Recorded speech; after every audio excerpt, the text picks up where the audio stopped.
Hey, ¿qué onda? Continuamos con nuestra serie de Génesis.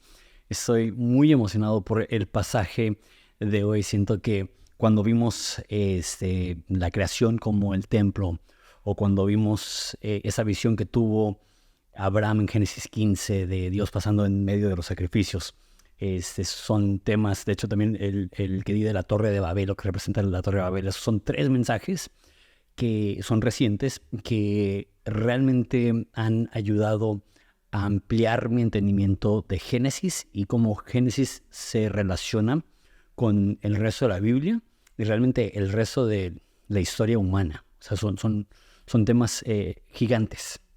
Entonces, ya llevamos un chorro de mensajes.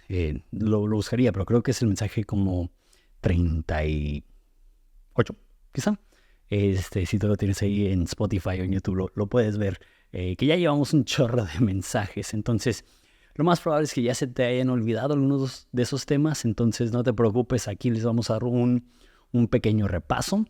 Y sí, y antes de leer el pasaje, les recuerdo que ya está disponible mi libro El hermano del Hijo de Dios. Está en Amazon, entonces está el link en la descripción si deseas adquirirlo. Es una novela histórica de cómo pudo haber sido la familia de Jesús, particularmente con el ente de Judas, el medio hermano de Jesús. Y también, como siempre, está Patreon si quieres más contenido. Ahí tengo otro libro que escribí que puedes tener una descarga digital gratis. Tengo 4 masterclasses y hay algunas otras ventajas de sumarte a la comunidad de Patreon. Como siempre, voy a leer el pasaje.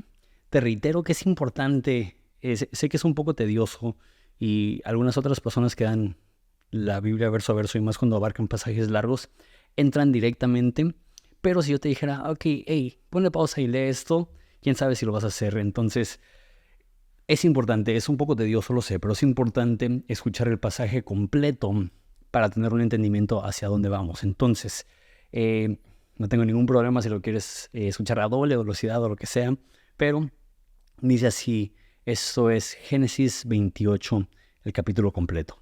Dice, Isaac llamó a Jacob y lo bendijo y le ordenó, no tomarás mujer de entre las casas de Canaán. Levántate y ve a Padán Aram, a la casa de Betuel, padre de tu madre, y toma de ahí una mujer de entre las hijas de Labán, hermano de tu madre.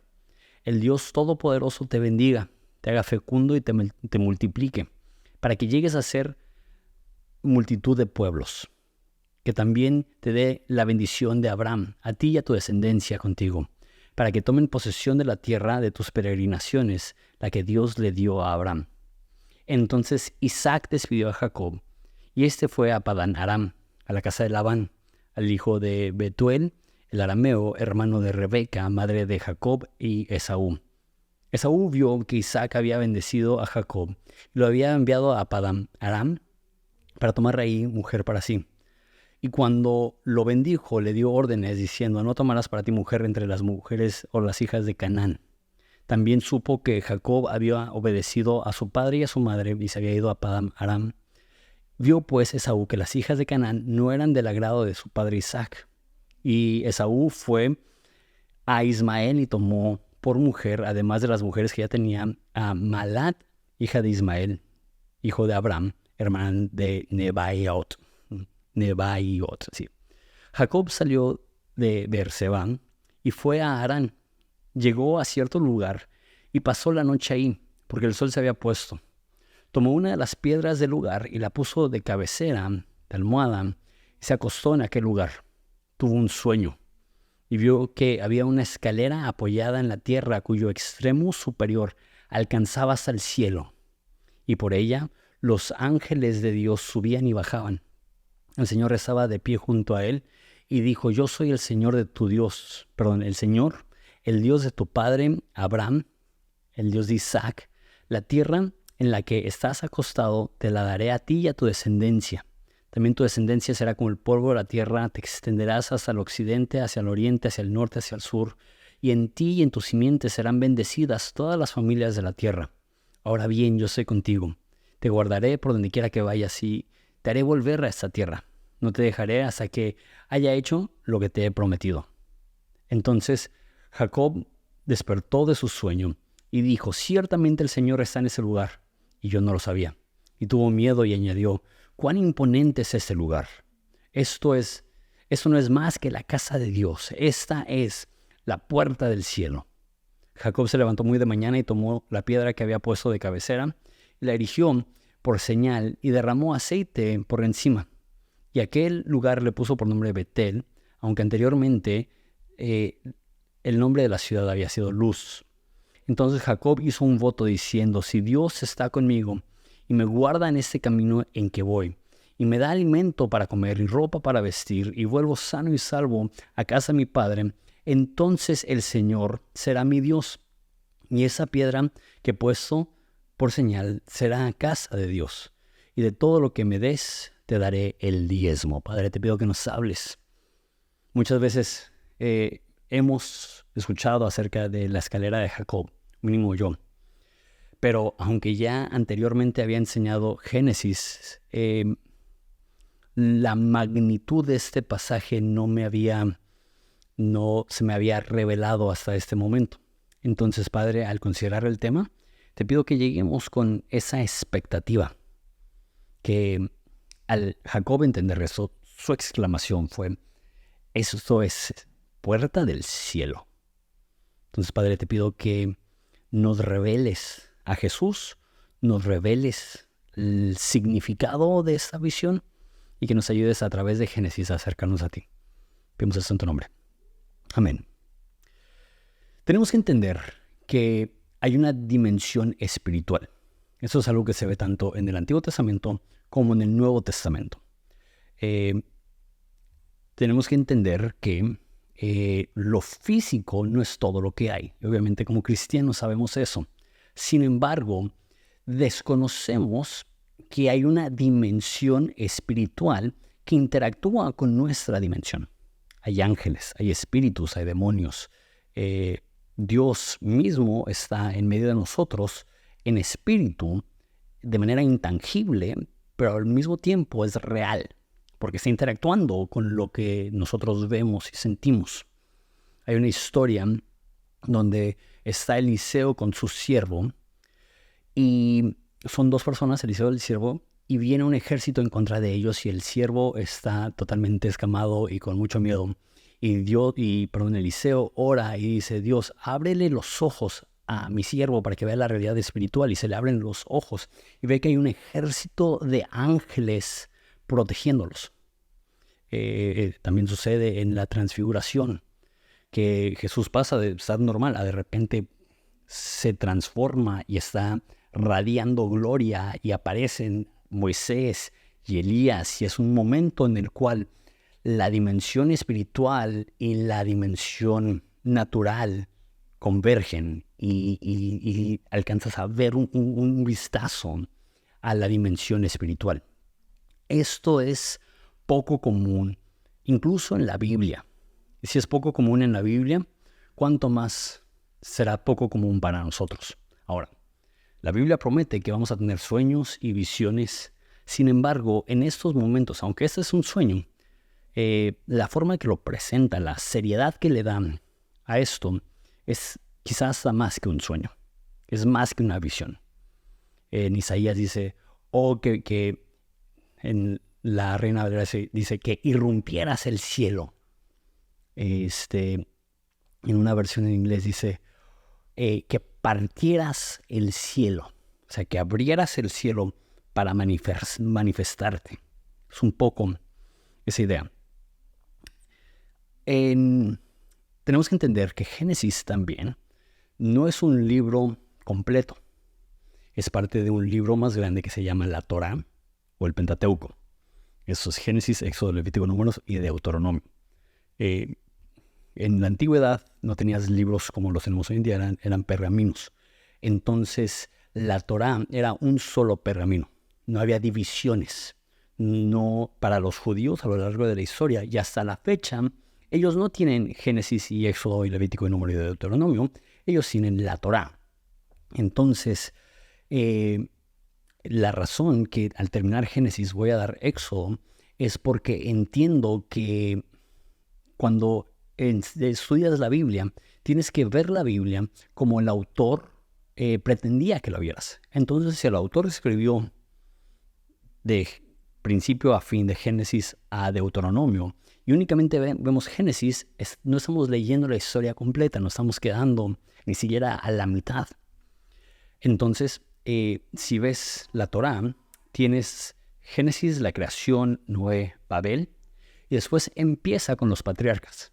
Y tenemos a Abraham, tenemos un espacio muy chiquito, vimos eso de Isaac, tenemos a Jacob, tenemos a José. Después en Éxodo tenemos a Moisés. Y realmente tenemos que ver esa secuencia. Estaba hablando con un amigo que es una de las personas que más respeto. Le dije que estaba poco de enseñar Éxodo, entonces pasamos como 8 horas hablando de Éxodo. Y él me dijo esto, que la historia de Moisés la tenemos que ver como una continuación de los patriarcas. Aunque Moisés no se considera un patriarca, se considera el primer profeta, casi en nuestro entendimiento tenemos que verlo como el último de los patriarcas. Entonces, cuando consideramos a Moisés dentro de esta misma secuencia de narrativa de personajes importantes para el pueblo de Dios, vemos entonces 3 revelaciones, 3 visiones gigantes. La primera es la de Abraham, que también se duerme, y eso es en Génesis 15. Y Dios se revela y hace el pacto. ¿Te acuerdas que es que divide a los animales en 2, los corta en 2? Y era un tipo de pacto antiguo donde las 2 personas que estaban entrando en una alianza o en un contrato o en un convenio se paseaban entre los animales que habían despedazado y empapaban sus pies en la sangre de esos animales, y prácticamente estaban diciendo, si cualquiera de los 2 incumple con lo prometido, que nosotros seamos también destruidos. Lo curioso es que en el caso de Abraham, él estaba dormido y Dios fue el único que se paseó. Entonces vemos ahí lo que llamamos el pacto unilateral, que Dios le estaba diciendo a Abraham que independientemente de tu inhabilidad de hacer las cosas bien, yo voy a cumplir con lo que te he prometido, porque yo no estoy entrando a ese pacto con la expectativa de que tú tienes la capacidad de cumplir con aquello con lo cual te has comprometido. Hablando de Éxodo, o sea, Éxodo es eso, Éxodo, vamos a ver cómo Dios pone estándares sabiendo que vamos a violar esos estándares, y Él proveyendo un sistema para reconciliación a pesar de nuestra inhabilidad de cumplir con aquello con lo cual entramos en un pacto con Dios. Entonces lo primero es el pacto, que es la visión de Abraham, y después vemos esta visión de Jacob, donde se abre el cielo y ve una escalera donde hay ángeles ascendiendo y descendiendo, y ve a Dios, y su conclusión es: Dios está aquí, esta es la casa de Dios. Entonces con Abraham vemos la visión que representa el pacto, con Jacob vemos la visión que representa la presencia, y la próxima vez que veamos una visión similar será con Moisés en el desierto, donde ve la zarza ardiente, donde ve un árbol que se está quemando sin ser consumido, y Dios le habla. Y si vemos la secuencia, funciona muy bien, porque con Abraham en Génesis 15 es el pacto, con Jacob en Génesis 28 es la presencia de Dios, y con Moisés en Éxodo no lo anoté, pero ha de ser como capítulo 3, quizá 4, en Éxodo 3 o 4, es el propósito que Dios tiene. Y esa es la misma forma, cuando Dios se revela a ti, es en este orden. Primero, Él hace un pacto contigo y promete estar contigo en las buenas y en las malas. Promete Él ser suficiente cuando tú no lo eres. Y después te lleva a su presencia, que Él te acompaña en tu trayecto y en tu vida y en tu jornada en búsqueda de Él. Y por último te da un propósito, te da una misión para tu vida. Simplemente me gusta, como una vez más, tomando un paso para atrás y viendo como lo macro de Génesis, es que en estas 3 visiones vemos el plan de Dios para su pueblo, que Él hace un pacto con nosotros, que Él nos acompaña y que Él nos dará un propósito. Ok, habiendo dicho esto, volvemos a ver el pasaje. Dice en versículo 1 que Isaac llamó a Jacob y le dijo prácticamente, no quiero que tomes una mujer de aquí. Si recuerdas, creo que fue Génesis 25, donde al final dice que Esaú se casó con mujeres hititas. Los hititas eran personas que vivían en esa región, mas no eran parte de la familia de Abraham, y que eran un dolor de cabeza, prácticamente dijo, para su madre. Y por eso, de hecho, al final del capítulo anterior, es en versículo 46, Rebeca le dijo a Isaac, estoy cansada de vivir a causa de las hijas de Ed. Son las esposas de Esaú. Si Jacob toma una mujer de las hijas de Ed, como estas hijas que están en la tierra, ¿de qué me servirá la vida? Entonces prácticamente Rebeca le dice a Isaac, estoy harta de vivir por mis nueras. Una vez más, Génesis narra los conflictos familiares de una forma muy intensa. Entonces, para no repetir una vez más este horror de que ella está frustrada porque su hijo está compartiendo su vida con personas que no comparten su fe, le dice Isaac, hey, no podemos repetir lo mismo con Jacob. Entonces, Isaac manda a Jacob y lo mandan al mismo lugar donde fue el siervo de Abraham para conseguirle esposa a él, que es a la casa de Betuel, y que va a tomar una esposa de las hijas de Labán. Ahora, para nosotros, esto entra en un tipo de relación ilícita porque serían primos. Sería la hija del hermano de tu mamá. Sin embargo, por cuestiones religiosas, Dios prefería eso a que se casaran con personas que no compartían su fe, que no compartían el mismo Dios. Entonces, lo curioso aquí, y eso es importante también para la historia de Jacob, vamos a hablar más de esto en un futuro, pero recuerda que Isaac prefería a Esaú y Rebeca prefería a Jacob, y Jacob, para obtener una bendición de parte de su papá, tuvo que disfrazarse, su papá era ciego, recuerden, tuvo que disfrazarse como su hermano para que pudiera recibir una bendición bajo un engaño donde Isaac pensaba que estaba bendiciendo a su hijo amado cuando en realidad estaba bendiciendo a Jacob.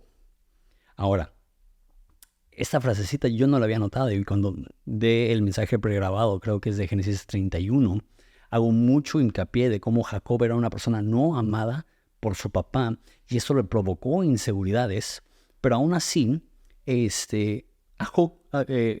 Isaac sí bendijo a Jacob. Pero siento yo que el texto nos dice que Isaac no amaba a Jacob. O mínimo no amaba a Jacob como amaba a Esaú. Entonces, aunque Isaac le da una bendición sin afecto.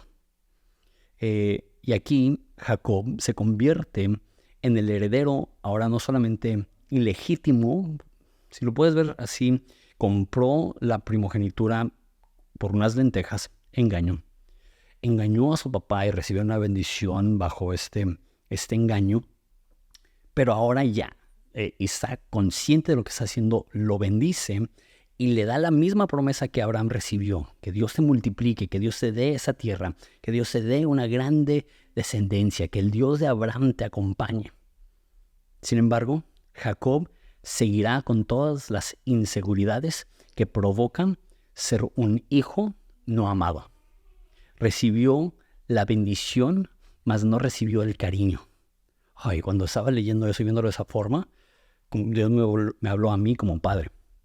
Muchas veces como papás queremos darle bendiciones a nuestros hijos y pensamos que con bendecirlos es suficiente. Pero para el desarrollo emocional de un niño es más importante el cariño que la bendición. Déjalo ver de otra forma. No solamente es inculcarles una religión y no solamente es proveerles un hogar, es que ellos sientan el calor y el afecto de su padre. Que ellos no sientan que tienen que competir para tu atención.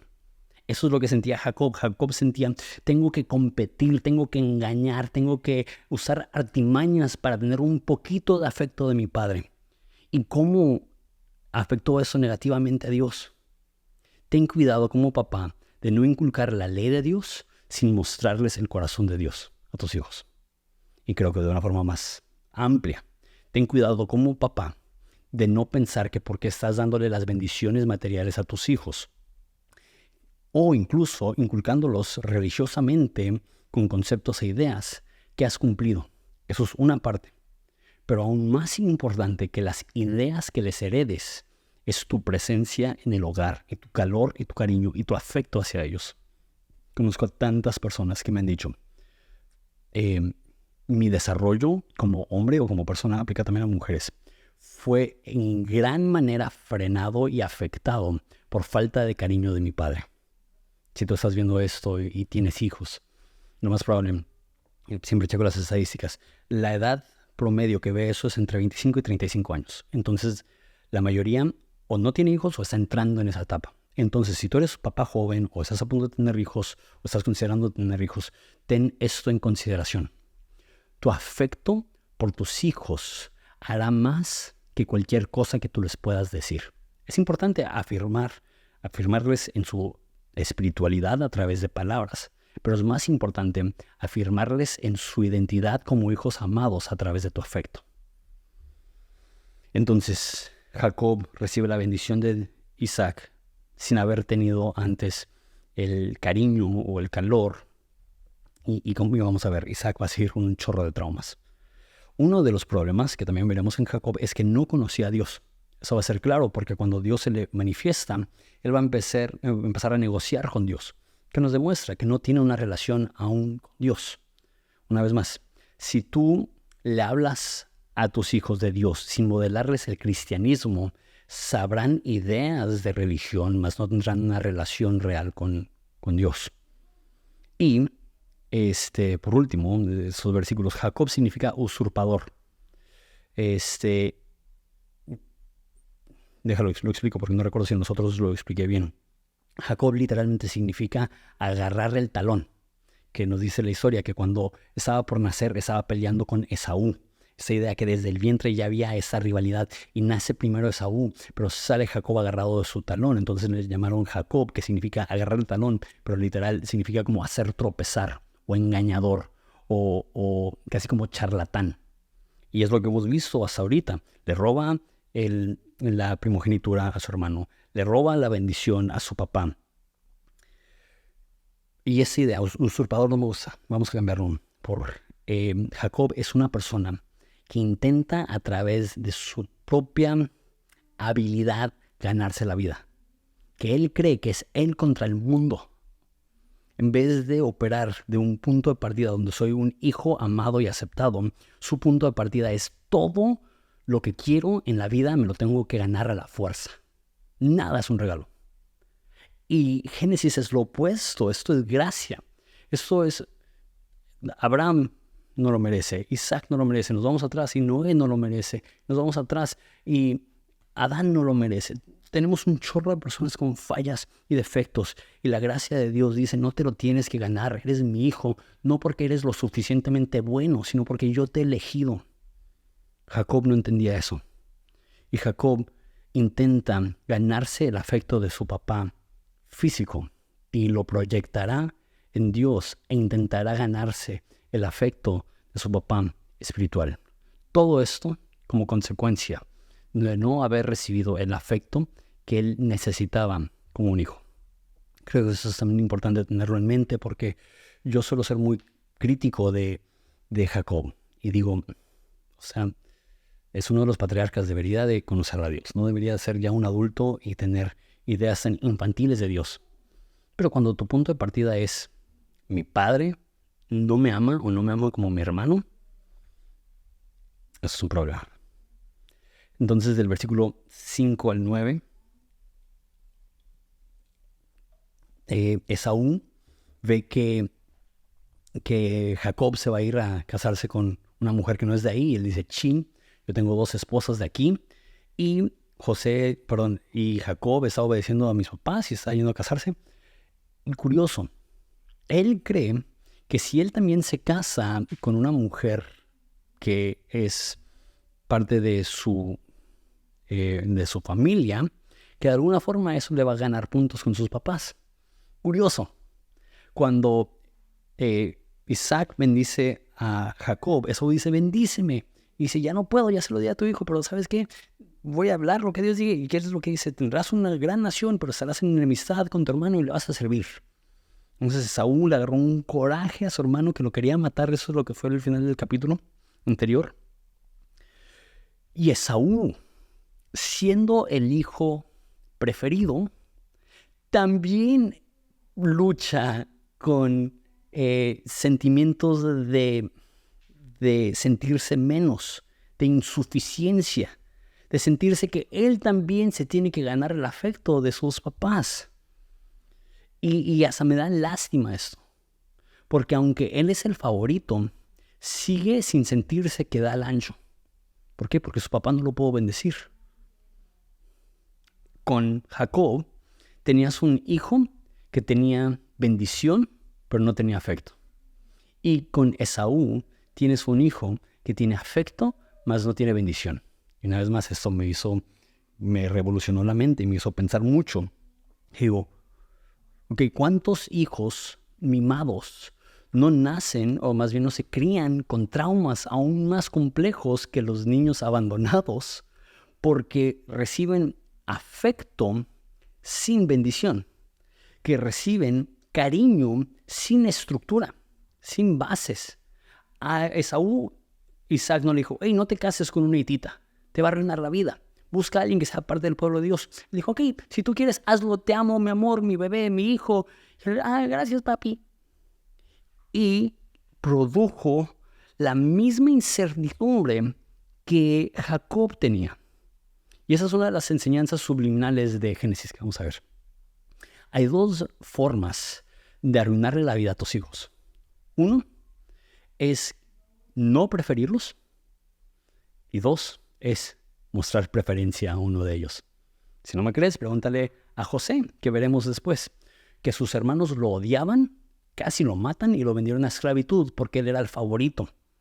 Tener favoritos dentro de tus hijos no le hace ningún favor a nadie.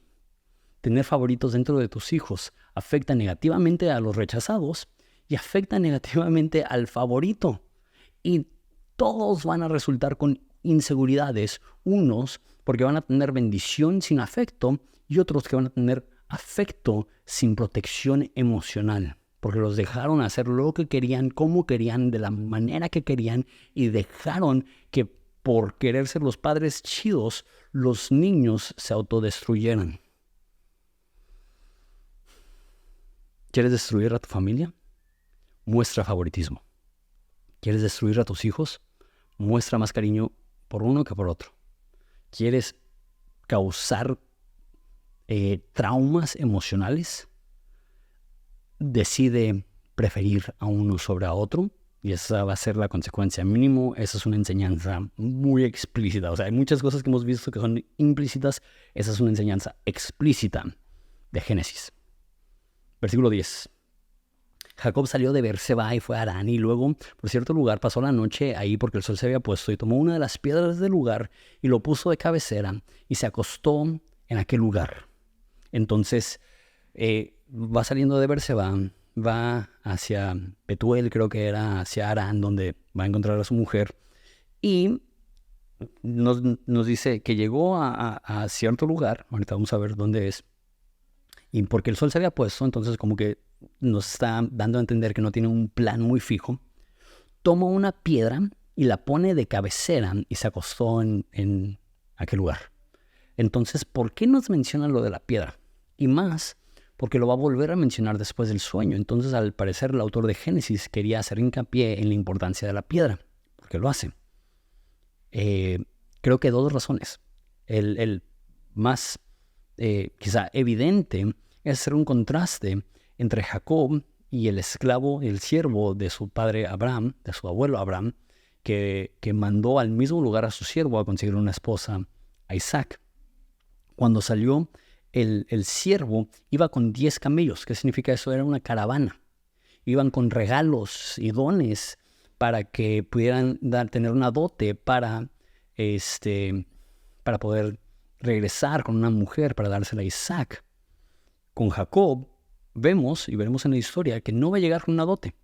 No tiene forma de conseguir lo necesario que en esa cultura, si te querías casar, tenías que darle una dote, cierta cantidad de dinero a la familia de la esposa, y eso era necesario para poder casarte. Él no tenía para una dote, entonces tuvo que trabajar a cambio de poder casarse con la mujer de Labán. Entonces se va sin dinero, se va solo, no se va con una caravana, ni siquiera tiene un lecho, ni siquiera tiene una cama. Creo que eso es lo que está haciendo hincapié esa historia, que va solo.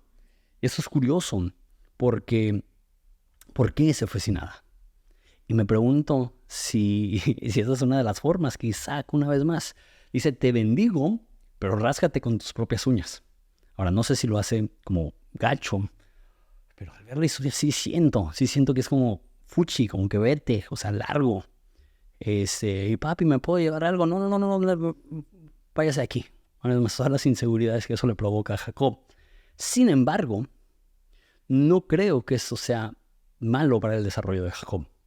Porque vamos a ver que la historia nos dice que es un bueno para nada, hijo de mami, sin habilidades, así lo describo un poco. Y después de 14 años va a regresar con familia, va a regresar adinerado, va a regresar siendo un hombre fuerte, va a regresar teniendo muchísimas posesiones. Entonces, eso me demuestra algo, que una de las formas que puedes bendecir a tus hijos es permitir que ellos experimenten las dificultades de la vida. No intentar protegerlos de todas las dificultades, porque son esas dificultades que les van a dar el coraje para poder ser las personas que deberían de ser. Y una vez más, no soy experto en psicología, pero siento que son enseñanzas que vienen en la Biblia, que dicen en Eclesiastés, es bueno que un joven llegue su carga desde su juventud.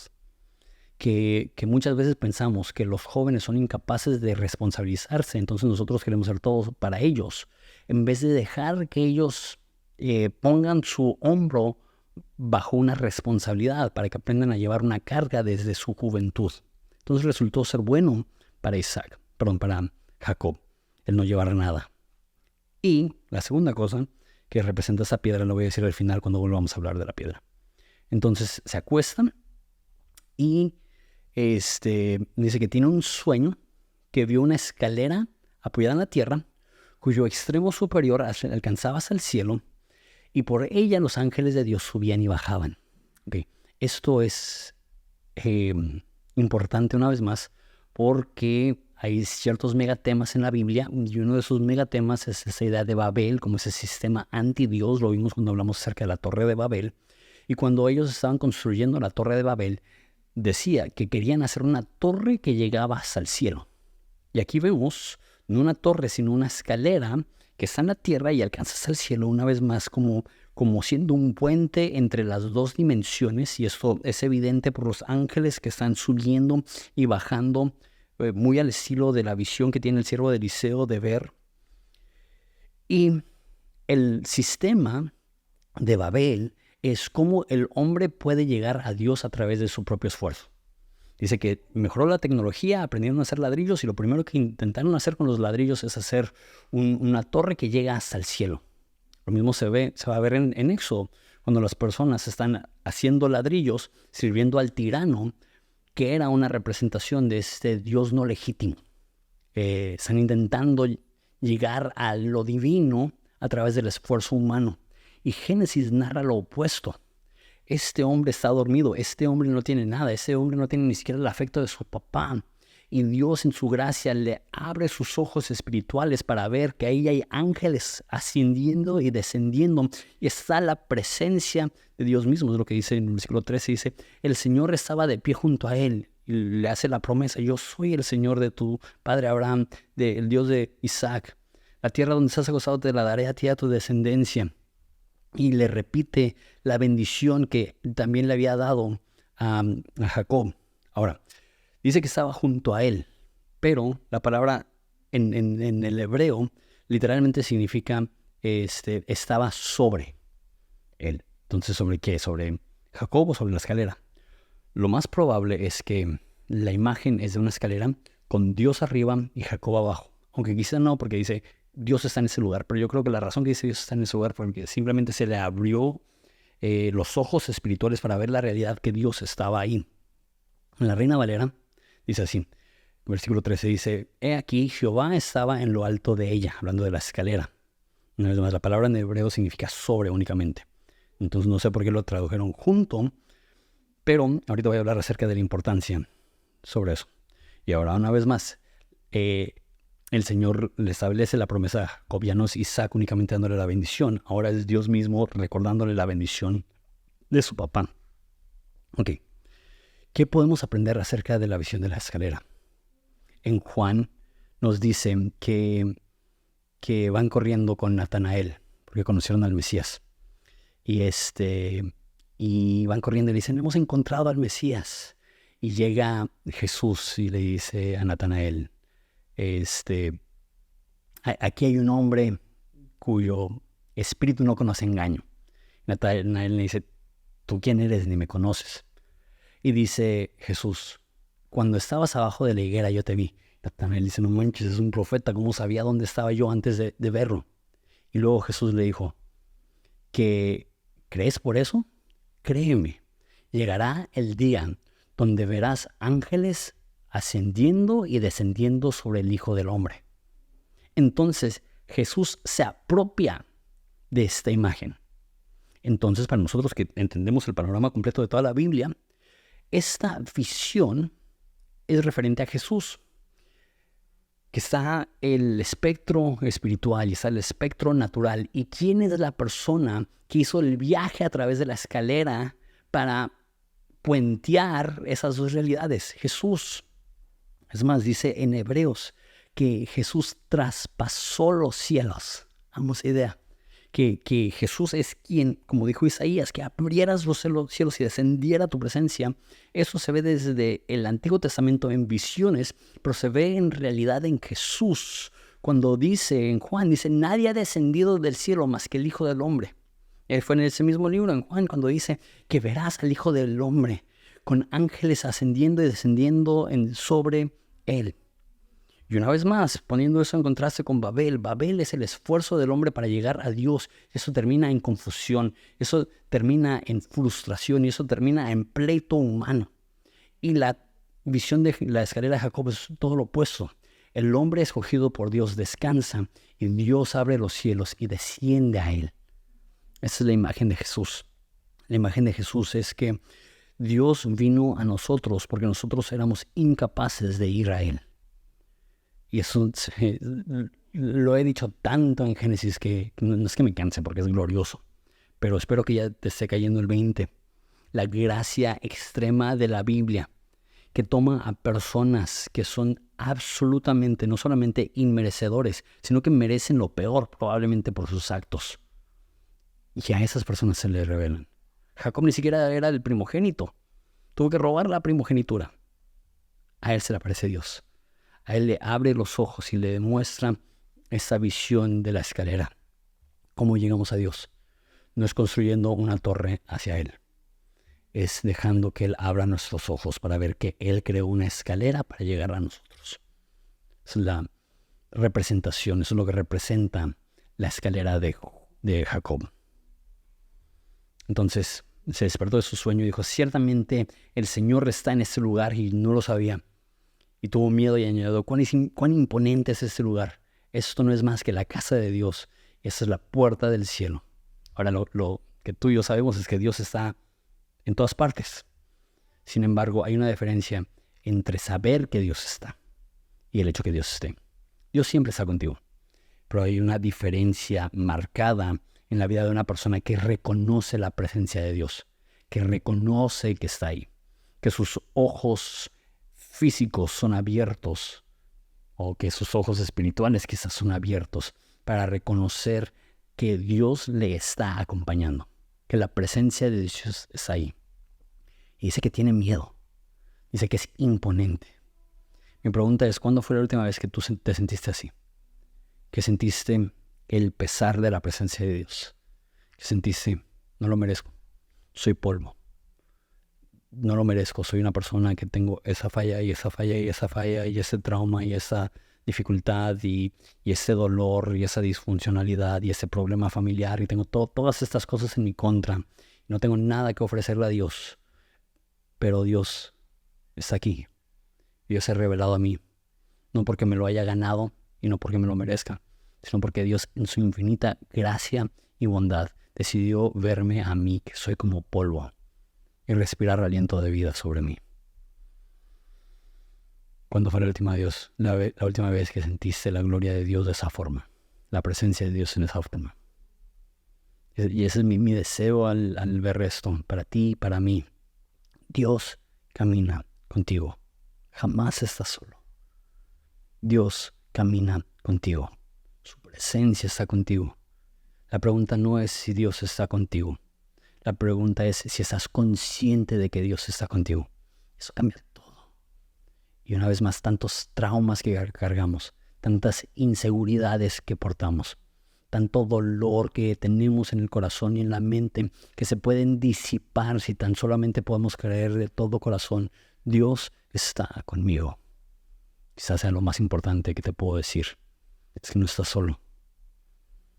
Ciertamente esta es la casa de Dios, haciendo referencia no tanto a ese monte, sino a ese momento que Dios se le reveló.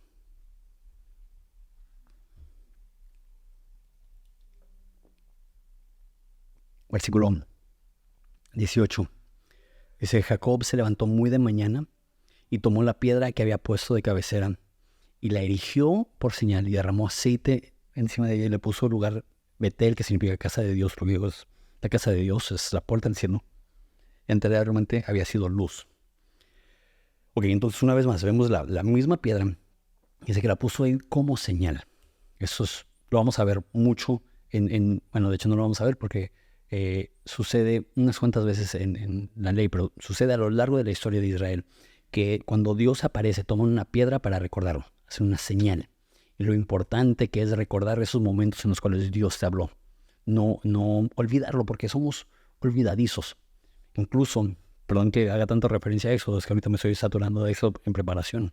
Dios los saca con milagros y a unos capítulos ellos ya le están reclamando a Dios diciendo: ¿por qué nos sacaste?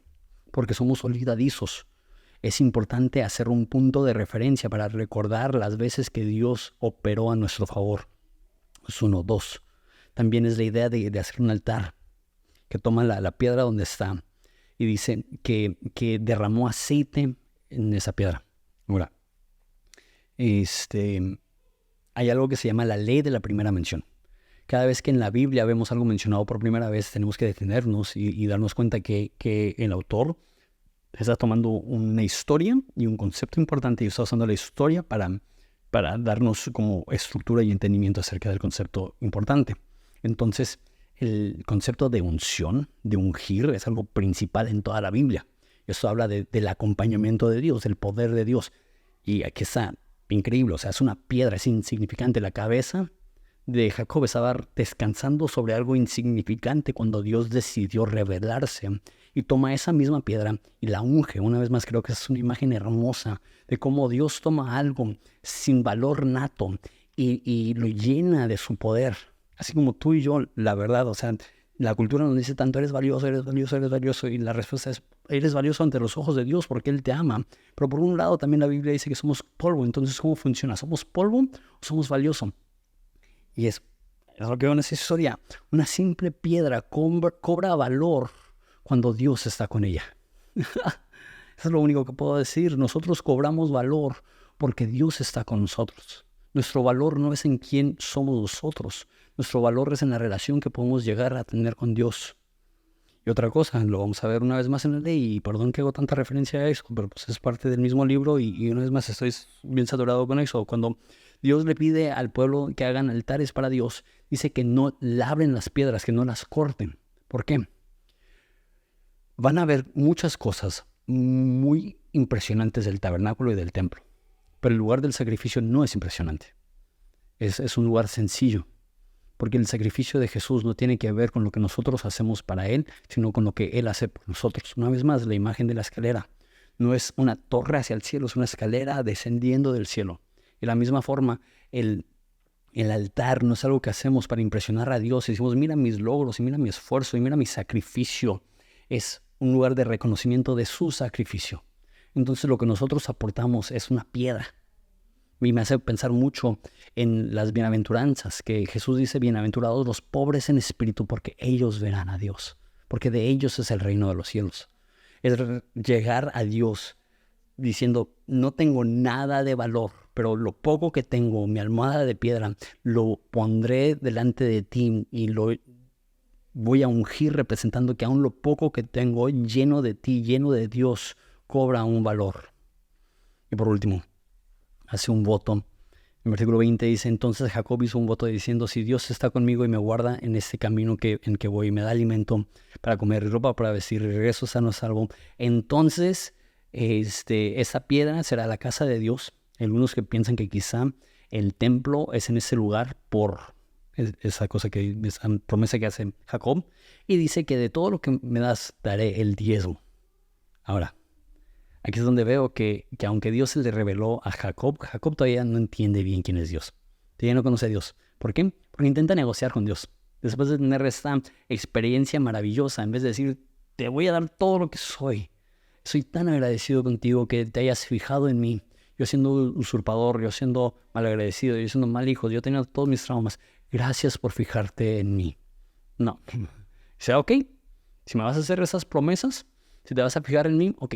Entonces el día que yo pueda ver el cumplimiento de esas promesas, entonces yo voy a darte el diezmo.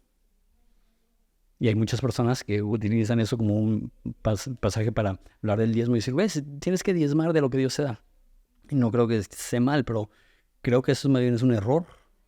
Que el modelo bíblico no es yo le voy a dar a Dios porque Él ya me dio, sino la ley de los primeros frutos es darle a Dios sin saber si te va a dar o no.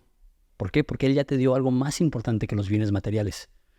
Ya te dio su presencia, ya te dio su perdón. No negociamos. Imagínate lo tonto, no sé, estúpido, pero está bien, lo estúpido que suena esto. Dios, si tú me das, entonces yo te voy a dar. Qué buena oportunidad, Dios, qué ganga, piénsalo, te conviene. Dice Romanos, ¿quién podría darle a Dios para que Dios le deba? No le damos a Dios para negociar con Él. No podemos decir, si tú me das, entonces yo. Lo hacemos, lo he hecho, o sea, y es tan infantil e inmaduro. No debemos de pensar que tenemos palanca para poder negociar. Bienaventurados los pobres en espíritu, los que llegan con una piedra diciendo, eso es lo que tengo, y lo pondré en tus manos porque no tengo nada más. Y esas son las personas a las que Dios bendice. Y aún a pesar de eso, Jacob sigue duro de cabeza diciendo, no, Dios, tú no me das, yo te daré. No, Dios ya te dio. Y por eso vamos. Puedes tener experiencias sobrenaturales y aún no conocer a Dios. Y llegará el momento donde Jacob lo conocerá. Pero eso será, creo que es el 31, el 32, donde se le manifiesta y lucha con el ángel de Dios. Será un pasaje importantísimo. Pero muchas veces pensamos, no, si Dios se revelara a mí, entonces eso resolvería todo lo que tiene que resolver. En este caso Dios se le reveló y aún seguía ciego o medio ciego. Pero eso pasa. Mejor rezar medio ciego y estar con Dios que tener todas las bendiciones físicas y materiales y estar lejos de Dios.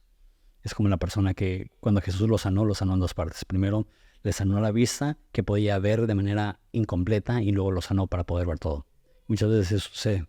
La primera vez que Dios se revela a nosotros, vemos parcialmente. No entendemos bien nuestra condición. Queremos negociar con Dios, queremos ponernos al tú por tú con Dios, queremos decir, Dios, te prometo que si haces esto, entonces yo haré eso. Una vez más, es señal de inmadurez.